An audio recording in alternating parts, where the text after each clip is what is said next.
We were saying just before, it's a bit spooky that it's so quiet, so close to the front line, especially I guess at this time of night.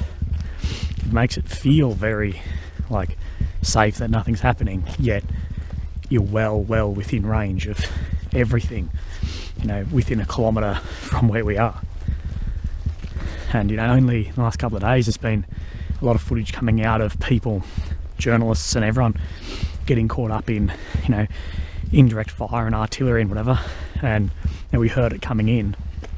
So, and these people live within this, and I guess it's day-to-day life for them, but it's so far removed from, I guess, what we're used to.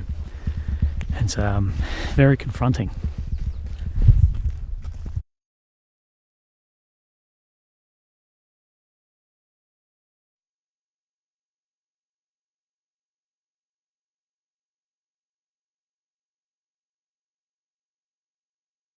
Someone's living here. There's a fire going now, and then on the fence right here,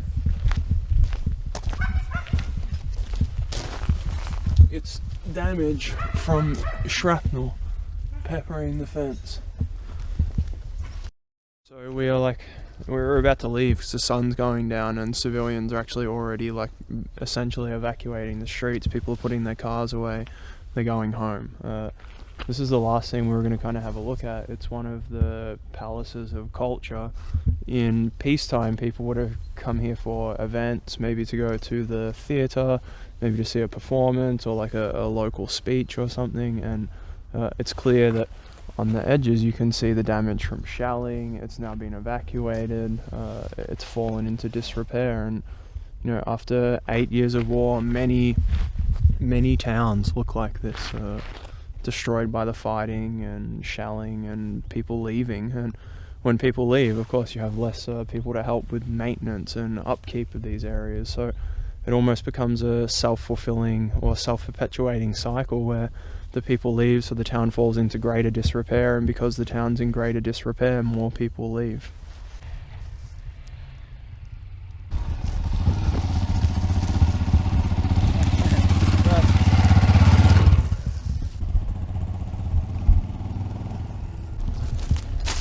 So there's actually still a school that operates here, and I believe from the last time I was here, 8 children go here, and one of the teachers is actually a mum of one of the children that lives here. And if we come over here,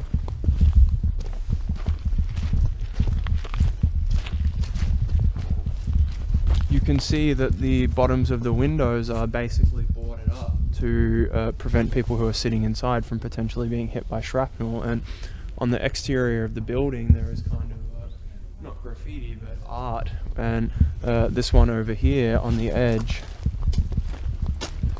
there it's a picture of 3 children looking at a mortar, an unexploded mortar in the ground. And what it says is if you find it says call 101, which is an emergency number, but what it basically says is, children, if you find unexploded ordnance, you should call an adult, because there have been many incidences throughout Donbass and on both sides of the front line of children picking up grenades that didn't blow up, or UXO, and being killed or maimed and having their lives changed forever. So there's almost an part of the curriculum within this area is learning how to live in an active war zone, and many people probably don't understand that, but as a child, you know, you would think it would be about playing and having fun, not learning to not pick up bombs, and not learning how to how in the event of shelling, how you should hide under your desk, or these things you should do.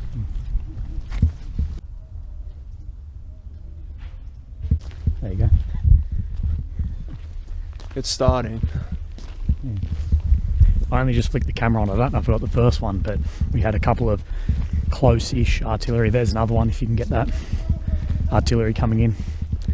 And as Bryce was saying, it seems to be, you know, when the sun's going down, people start picking up arms, and, you know, after that, when the ceasefire fucking ends, well, the people that monitor it go home at 5, that's when pick up and start shooting stuff. But everyone here's just acting like nothing's going on. I can't film them, but there's soldiers walking near us and they're just cruising down the street having a smoke like we are. They were just actually, I can see they have bags or just at the supermarket essentially, probably buying some chocolate, some food to go home and relax for the evening, and they're laughing, having ciggies.